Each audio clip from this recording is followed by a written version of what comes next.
The chapel door had been standing open for half an hour, and the November light that fell through it was thin and cold and honest, and it illuminated Cecily Hadfield from behind so that every person inside turned at once to see who had come. She was not dressed for a wedding.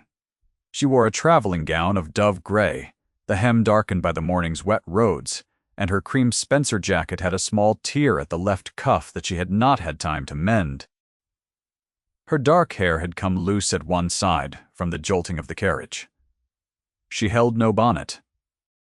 She had left it in the vehicle without thinking, because her mind had been occupied entirely with what she was about to say, and not at all with how she would look. Saying it, she looked at Edmund first.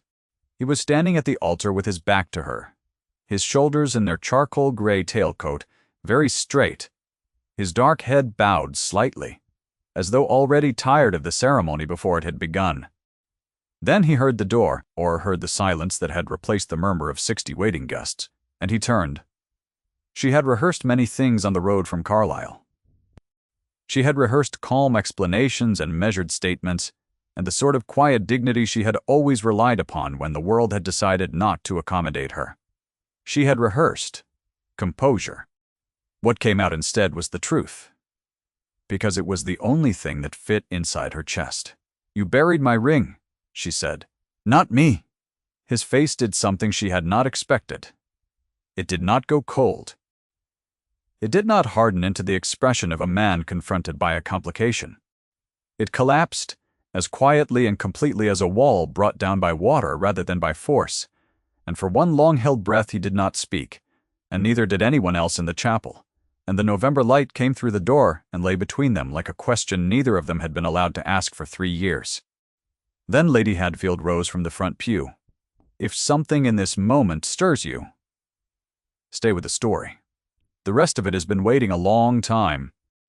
Cecily had been 25 years old when she married Edmund Hadfield in the spring of 1812, and she had been aware from the beginning that his mother found the match distasteful. Edmund's mother had made her feelings known in the particular way of women of her class, not through declaration, but through degrees of acknowledgement, through the precise calibration of warmth extended to those she wished to include and withheld from those she did not. She had extended precisely none to Cecily. Cecily was the daughter of a country clergyman in Westmoreland, educated beyond her station by a father who had loved books more than he had understood their social consequences for daughters. She had met Edmund at her cousin's house in York during a fortnight's visit that her cousin had arranged with evident hope. Edmund had not been meant for her. He had been invited to consider the cousin. He had spent every evening at Cecily's side instead, asking her questions about her reading and listening to the answers, with a quality of attention that she had not previously associated with men of his standing. And by the end of the fortnight, he had made his intentions known with a directness that suggested a man unused to being confused about what he wanted. They had been married 4 months later, and his mother had been present at the wedding, with the expression of a woman attending a funeral she had not been given adequate warning to prepare for. To his mother from the first week of the marriage and through all the 18 months that followed, Cecily had been what Edmund's mother called, in a low voice to her intimates and never directly to her son, a clergyman's daughter, entirely unsuitable, and now mercifully removed from the circles she had briefly contaminated. She had said this first on the occasion of Edmund's proposal, when she had spent an evening attempting to prevent it. She had said it again in the months of the marriage, in drawing rooms where she believed Cecily could not hear. She had been wrong about that, and Cecily had heard, and had chosen, as she had chosen so many things in that house, not to make the wound visible. She had loved Edmund. That had not been complicated. He was a quiet man with a severity of manner that concealed, she came to understand, a genuine tenderness. He did not know how to express in the vocabulary the world had given him. He was better with children than with conversation. He read late into the night and argued with his books and brought her passages. He found particularly fine, held open with a finger, with an urgency that suggested he needed her to see what he had seen. He was also simply kind, in the specific and unglamorous way of real marriage, in the way of a man who notices that one is cold and says nothing, but builds the fire higher. He had been hers, and she had been his, and it had been enough and more than enough, and she had not been prepared for it to end. She had fallen ill in the winter of 1812. It had begun as an ordinary fever, and had refused to resolve into one. By February, she was well enough to stand, but not to manage stairs without assistance, and Edmund had arranged for her to travel to his mother's property in Cumberland for the cleaner air which had been recommended by the physician. It had seemed sensible. His mother had accompanied her personally, which had seemed at the time generous. She had not known, until a letter from the Darrich housekeeper reached her 3 years later, what had been done in Cumberland. She had not known that his mother had written to Edmund to say the fever had worsened. That she had written a second time to say the physicians held little hope. That a third letter had arrived at Darrich Hall in March of 1812 to say that Mrs. Hadfield had died in the night, quietly, without pain, and that arrangements had been made. That Edmund, who had been in London on estate business because his mother had assured him there was time to come, had received that letter alone, in his study, and had not come out of the study for 2 days. She had not known any of it. In Cumberland, she had recovered. His mother had installed her with a distant cousin of her own choosing, and had simply stayed away, and the cousin had been kind enough but incurious, and Cecily had had no money of her own, and no certainty of what had happened, only a growing terror that something had gone wrong that she did not have the information to understand or correct. Letters she sent south did not receive replies. She had not yet grasped in those first months that they were not being received. It had taken her 8 months to understand that she had been deliberately removed. It had taken her 3 years to find a way back. Those 3 years had not been idle, though they had been narrow. The Cumberland cousin was a widow named Mrs. Tarrant, respectable and careful with her limited means, who asked few questions and volunteered less comfort, and who had been told that Cecily was a dependent relation convalescing from nervous collapse. She had accepted this and acted accordingly. Cecily had worked to be useful in the house, because it was the only currency she possessed that cost Mrs. Tarrant nothing, and because remaining still had never suited her. She had kept Mrs. Tarrant's household accounts. She had read aloud to the older woman in the evenings. She had taught the village schoolmaster's daughters their French on Tuesday afternoons, for which she received tea, and the particular warmth of being needed in a small, definite way. She had mended her own clothes, till they were more men than original fabric. She had watched the northern roads and written letters that went nowhere and learned, by painful increments, the specific patience of a woman who has been told by circumstances to wait, and who has chosen not to believe that the wait is permanent. The letters she sent to Darrich Hall twice, monthly, for the first year, and then monthly, after that when she had understood they were intercepted somewhere between Cumberland and Darrich. She had tried writing to Edmund's solicitor. She had tried writing to the reverend at the village church who had known Edmund as a boy. She had written to her own cousin in York, who had written back with bewilderment, and then, after some months, with a careful sympathy that suggested she had been informed of Cecily's supposed death, and was being kind about the confusion. The cousin in York wrote that Edmund had been informed of her death, that a small service had been held at the village church, that the county believed Mrs. Hadfield gone. It was the letter from York that finally named the shape of what had been done to her. Martha Wren was 60 years old, and had served the Hadfield family for 4 decades, and she was the sort of woman who kept her own accounting of things that did not add up. She had never believed that Mrs. Hadfield had died, because she had held the woman's hand at Edmund's wedding, and seen the kind of health that does not die of a winter fever, unless something else is being arranged around it.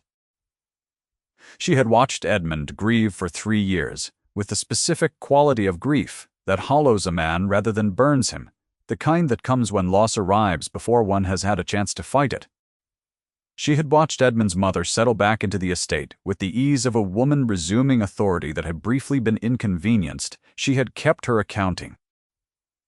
When she had finally obtained the name of the Cumberland cousin, and written on her own authority, as she told Cecily later, plainly and without apology, as one practical woman to another, she had not expected to receive a reply.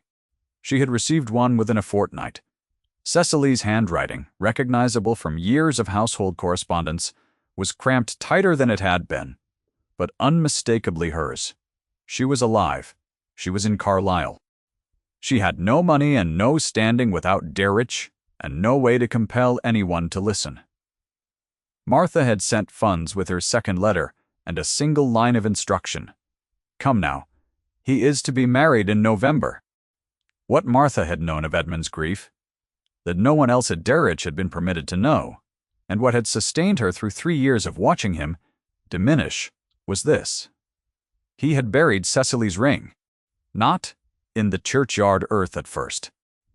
He had placed it in a small wooden box, and the box had sat on his writing desk for 6 months, and every person who entered his study had seen it and said nothing about it because there was nothing to say.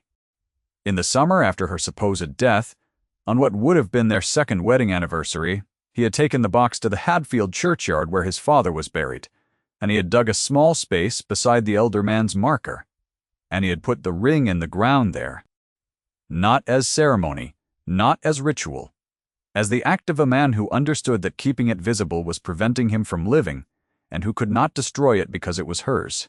Martha had been the only witness. This was what Cecily learned in the carriage from Carlisle, reading Martha's second letter by the light of a carriage lamp while the road rolled out gray and cold before her. That he had buried the ring beside his father. That it was still there. That he had not retrieved it when his mother had presented Miss Lavinia Ashmore the previous spring, the young woman of good family and acceptable fortune, whom she had selected with the care of a woman correcting a previous error. That Edmund had agreed to the second marriage with the specific quality of agreement that comes from a man who has decided his own wishes are no longer a relevant consideration. She had wept for exactly the duration of one posting stage. Then she had folded the letter and put it inside her jacket against her heart and looked at the road ahead and decided what she was going to do. She was not going to be quiet about this. Edmund Hadfield had not wanted to marry her. He was aware this was an inadequate objection. Since there was no specific prohibition against marrying a woman one did not want, and since his mother had spent the better part of 8 months listing the ways in which the proposed match was an excellent choice, and he had been unable to refute any of them. She was young and sensible. Her family's estate bordered Darich's northern property in a way that was practically convenient. She would make an uncomplaining countess. She would manage the household competently. She was everything his mother had once objected to Cecily for failing to be. He had said yes because he was 35 years old and the estate needed an heir, and he was tired, in a way he could not explain to anyone, of being a man whose capacity for wanting things had been buried in a churchyard in November of 1813. He had said yes, the way a man says yes to a thing he does not have energy to resist. He had signed documents. He had sat across from Miss Ashmore at 3 dinners and been polite and asked about her reading and received polite answers. She had not annoyed him. She had not interested him either. But he had stopped expecting to be interested. The night before the wedding he had walked to the churchyard alone, which he had done every November for 3 years, and he had stood beside the small space in the earth where the ring lay. The cold was considerable. The stars were out and very clear and indifferent. He did not say anything, because the words that came were still the words he could not say aloud. He had not been there. He had been in London because his mother had said there was time. He had not arrived until there was nothing to arrive for. He carried that, always, not loudly. The wound sat behind everything he did like a dark room one is always aware is adjacent, a door that is always present at the edge of one's vision. 3 years, and it was the same room and the same door. He had learned to conduct his days around it without walking through it, and he had become in the process a man somewhat hollowed of warmth, competent and orderly and present to his duties, and not much else. He had walked back to the hall and had a glass of brandy and had gone to bed and had slept, not well. As was his custom, he had risen early, he had dressed, he had ridden to the chapel, and Cecily had walked in. She had arrived at the village the previous night, which meant she had taken a room at the inn and had been looked at by the innkeeper with the expression that a woman traveling alone without luggage to speak of and a tear in her cuff reliably produced. She had returned the look with the calm of a woman who had spent 3 years managing herself without support, and who had long since ceased to measure her dignity against what an innkeeper thought of her.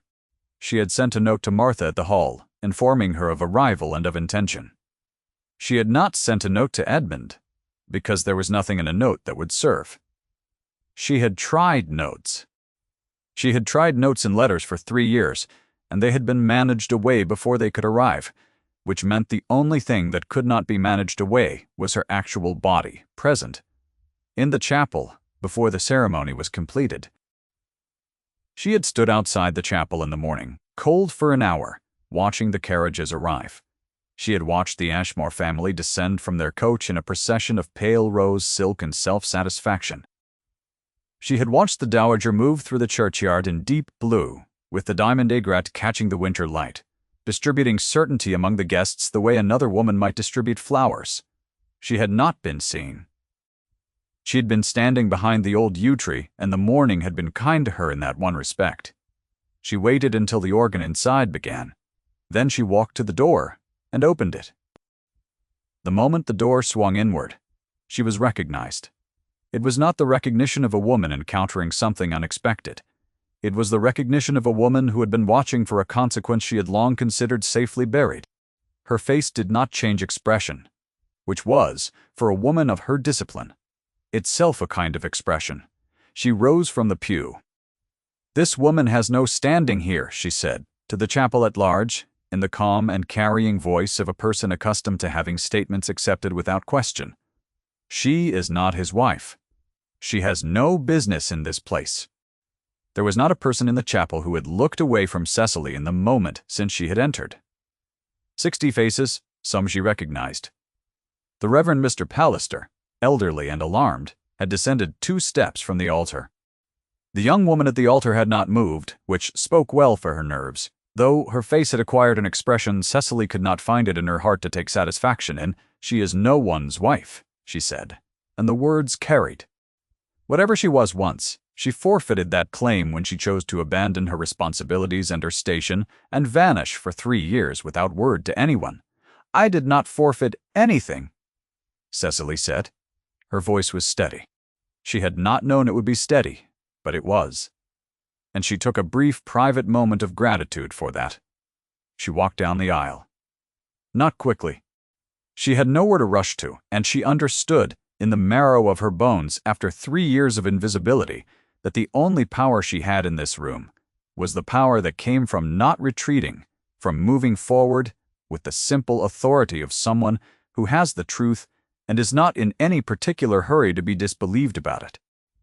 Edmund had not moved from the altar. She stopped 6 feet from him. He was staring at her with the specific expression of a man whose mind has presented him with something his understanding of the world cannot immediately accommodate, and she could see the dark lines around his eyes that had not been there 3 years ago, and the gray at his temples. That was new, and she thought, very quietly and at some cost to her composure, that he had grieved. He had actually grieved. She had known it from Martha's letter, but the knowing in a letter and the knowing in a face were different countries. "You buried my ring," she said. Her voice was still steady, though it cost more now with his face so near. "Not me. I am here. I have been in Cumberland for 3 years because you were told I had died. I was not dead. I wrote to you repeatedly. The letters were not received because they were not permitted to be received." She paused. "I'm still your wife," she said. "Under law before God, and by every other authority that is relevant to where we are standing." The silence in the chapel was the kind that has weight. Then his mother said, in a voice now thinned from its earlier certainty, "She has nothing to show for that claim. She has no proof, no witnesses, no documentation that she is who she says. And without the ring, which she has apparently misplaced." She trailed off. "The ring is in the churchyard," Cecily said quietly, "where your son put it. It is not lost. It is waiting." "It is not sufficient," she said. The certainty was returning, calculated and precise. A woman appears at a chapel door 3 years after her supposed death, with no proof of a continuing legal marriage, no solicitor, no witness to confirm her identity. She spread her hands and looked at the assembled guests as though inviting them to be reasonable with her. What exactly are we to do with such a claim?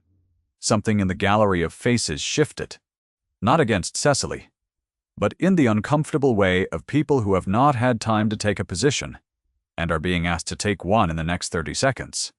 "Without the ring," said someone near the back of the chapel.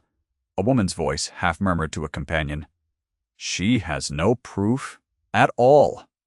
Cecily looked at Edmund. He had not spoken. He had not moved. His hands were at his sides, and his face was very controlled. And she watched him breathe one careful breath and then another. She watched his hands. His right hand was at his side, with the fingers slightly open, as if he had been about to reach for something, and had stopped himself. She had known that gesture in the old life. She had known what it meant when he stopped himself. He had been a man who learned, over the course of their 18 months together, to reach for her hand, in the middle of other people's conversations, and then not do it, because propriety was a cage they both understood. She had always known when he wanted to reach. He wanted to reach now. She took one step toward him. Something moved across his face, a change so small that no one else in the chapel could have read it. She was not anyone else in the chapel. She had spent 18 months learning the specific grammar of Edmund's face in rooms full of other people, the fraction of an expression that meant everything to her and nothing to the room. This one said everything. "I know you." "I have known you," she thought, "through 3 years of not being permitted to know you. Some part of me has kept knowing you, and I do not know yet what that means, but I am not going to step away from it." She stopped 6 inches from him. This close, she could see the fine crease in his cravat, where he had tied it that morning without care. She could see the gray at his temples was not merely at his temples, but threaded back through the dark hair. More than she had thought from a distance, she could feel the warmth of him against the cold of the chapel air. He said, very low, "For her alone I wrote to you. After the 2nd month I wrote to the cousin's address." "I did not receive it," she said, "at the same register." His jaw tightened. Not in anger. She knew that jaw. In the effort of containing something. Then Mr. Ashmore. Her father took a step forward from the 3rd pew, with the look of a man intending to speak and make use of his position as the other party to the arranged contract. And the door, at the back of the chapel, opened. Martha walked in. She was 60 years old and had served the Hadfield family for 4 decades, and she walks down the aisle of the chapel with the unhurried solidity of a woman who has decided what she is going to do and has no interest in being stopped. Behind her came a small, thin man in a black coat, carrying a leather case, who was Mr. Ormsby of Ormsby & Son, solicitors of Newcastle, engaged 3 weeks prior for the specific purpose of this morning. Cipher, quote, "The documentation," Martha said without addressing anyone in particular, "is here." He opened his case and produced a packet of papers with the quiet efficiency of a man who had reviewed them the previous evening and found them in excellent order. He set them on the rail of the nearest pew. His presence was sufficient. He did not require speech to have weight in a room. Edmund's mother looked at the papers. Something shifted behind her eyes. Not collapse. Not yet. The look of a woman who has been playing a hand she believed unbeatable and has just seen the card she did not know existed. The marriage register from St. Crispin's in York, Mr. Rabber. Ormsby said in a mild professional voice, showing the union of Edmund James Hadfield and Cecily Margaret Vane on the 14th of April, 1812. The letters sent from Cumberland between October of 1812 and March of 1815, addressed to Mr. Grash. Hadfield at Darrich Hall retained undelivered in their original condition, which is a matter I will be raising with certain parties at a later juncture, and the written testimony of Mrs. Grack. Martha Wren, attesting to the continuous living presence of Cecily Hadfield, as known to this witness by correspondence over 3 years. Mr. Ashmore had stopped moving forward. The young woman had sat down in the nearest pew quietly, which was practical, and suggested better sense than the situation had given her credit for. Edmund did not look at the papers.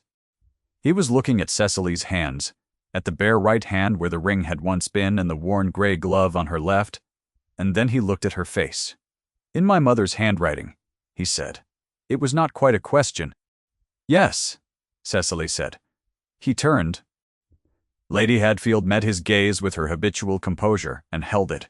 And then, something in her composure fractured at the edges, the first fracture Cecily had ever seen in it, and she said, in a much smaller voice than she had used at any point in the morning, "I did what was necessary for the estate. For the family, for you." "She was unsuitable," she continued, the composure attempting to reassemble itself. "You would have recognized it in time. She was never the correct choice." "That will do," Edmund said. His voice was level. "With a tiny one." It was the level that came from the very deep bottom of restraint, the bottom one reaches only after a long fall, and his mother recognized it because she stopped speaking. Her mouth remained slightly open, and then it closed, and she sat down in the front pew, not deliberately, but as a woman whose position in a room has suddenly shifted beneath her. Edmund turned back to Cecily. He crossed the few feet of cold chapel air between them. He stopped in front of her and looked at her face for a moment with the particular attention of a man checking whether what he is seeing is real. And then he reached out, and this time he did not stop himself, and took her right hand, her gloved hand, and held it. He turned to face the room. "My wife stands before me," he said. "This ceremony is ended." 10 words spoken in the same level voice, addressed to the assembled guests and the Reverend Mr. Pallister and Mr. Pallers. Ashmore and his own mother and the cold November light coming through the open door. Not an apology. Not a speech. Not a declaration constructed for an audience. The simple, procedural fact of it, stated plainly by the only person present with the authority to state it. The Reverend nodded. He had not, Cecily thought, appeared entirely comfortable with the morning's proceedings from the beginning, and relief was not hidden in his expression. "Mr. Sick..." Ashmore made a sound that was almost a word, and then did not make it into a word, and put on his hat and turned to his daughter, with the look of a man revising a great many things simultaneously. The dowager sat in the front pew with the diamond aigrette catching the light and her hands folded in her lap, and she stared at nothing in the middle distance, and she did not attempt to speak again. She was a woman whose confidence had been the exact shape of the world she had built and defended, and the world had just been reshaped without her permission, and she was in the process of learning what a person is in the absence of that confidence. It was not a lesson Cecily had any desire to gloat over. It was sufficient that it was occurring. The guests found their feet and their coats and their own arrangements, in the hushed and careful manner of people who have understood that the appropriate response to what they have witnessed is quiet and rapid departure. A few, the older ones, the women who had known Cecily briefly in the first year of her marriage, stopped and pressed her hand as they passed. One woman's eyes were wet. Cecily thanked them and did not let go of Edmund's hand. She left on her father's arm without looking back. She had not at any point during the proceedings behaved badly, and Cecily noticed this and was glad of it, because she had not wanted to take satisfaction in someone else's humiliation, and had not been entirely certain she would be able to avoid it if it had been offered to her. The chapel emptied. Martha remained near the door, with her hands folded and her expression set to the particular composed satisfaction of a woman who has engineered something correctly and is too professional to show it fully. Edmund did not release her hand. The November light had shifted while they had been inside, gone from thin and cold to something less certain, a gray that sat between overcast and clearing, and Cecily stood in the empty chapel with the man who had buried her ring in the churchyard earth and held his hand and let the silence hold a little longer. "They were all retained," he said at last. His voice was rough at the edges. "All the letters." "Yes," she said. He looked at the packet on the pew rail for a long moment. His thumb moved over her knuckles, the smallest possible movement, a thing his hand did, without instruction from the rest of him. She was aware of the warmth of it. She was aware of all of him. Suddenly, as she had been aware of him across every difficult room in the 18 months of their marriage, that specific gravity of knowing exactly where he was without looking, the pull that had not, apparently, diminished for absence. Her pulse was audible to her in the throat, and she was grateful she had no one's face to compose herself against. But his. "The ring is in the churchyard," she said gently. "You know where." "I know where," he said. They left the chapel together.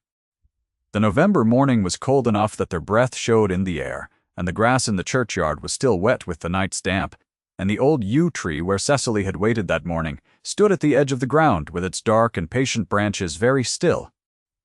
Neither of them spoke as they crossed from the chapel door to the churchyard proper.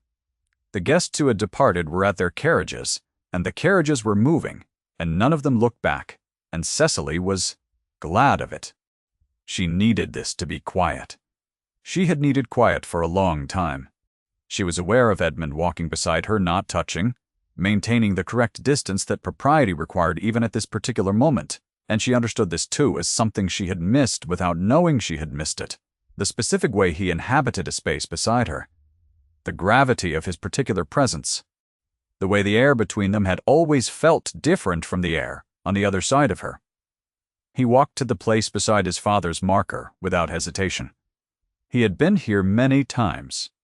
Cecily had known this from the housekeeper's letters, but it was different to observe, to see the ease with which his feet found the path across the wet grass, the familiar angle at which he stopped and crouched down. He had not brought anything to dig with, because he had not planned this, but the earth was loose in the way of a place revisited with care, and his hands found the box without difficulty. He lifted it out of the cold ground and brushed the soil from the lid with the cuff of his coat and opened it. The ring was there, a plain gold band, slightly worn at one side, exactly as she remembered it. He had not buried it in ceremony or in cloth or in anything elaborate.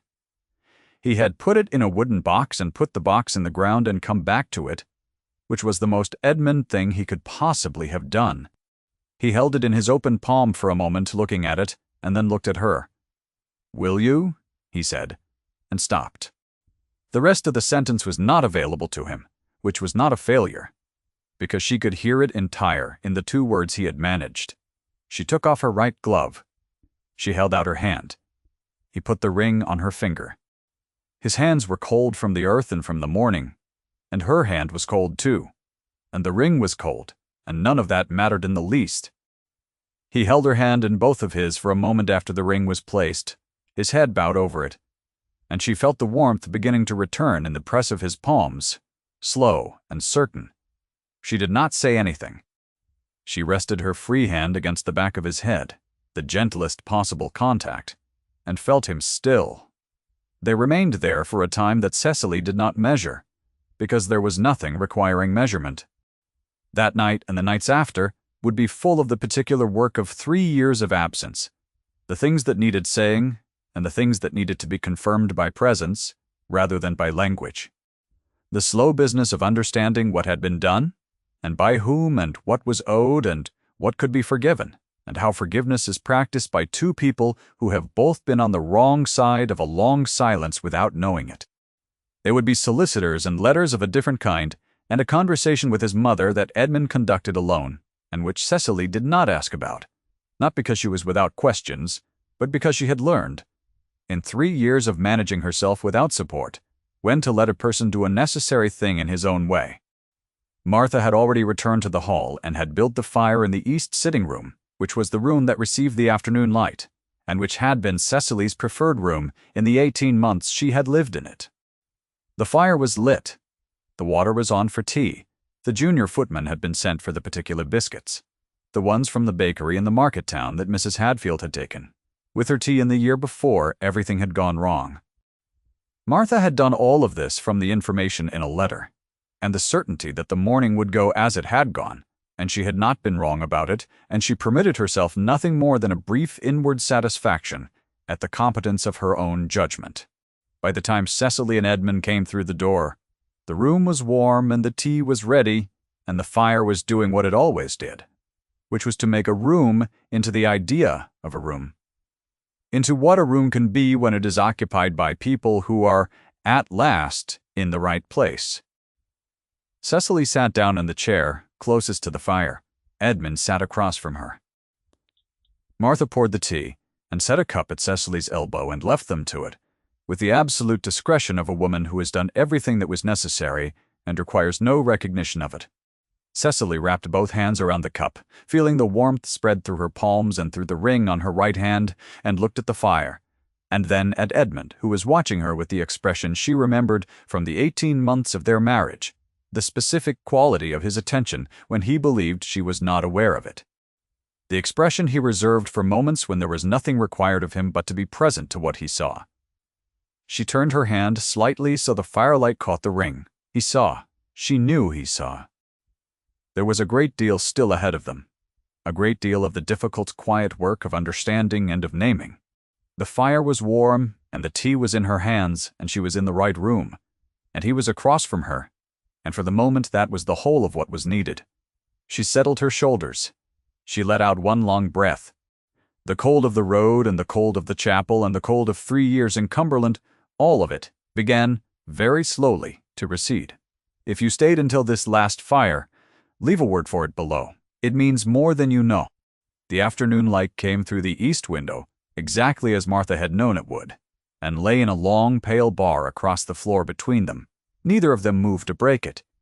The cup was warm. The ring was on her finger. Outside, the November ground held nothing. It was not meant to hold. The house at last knew who was home.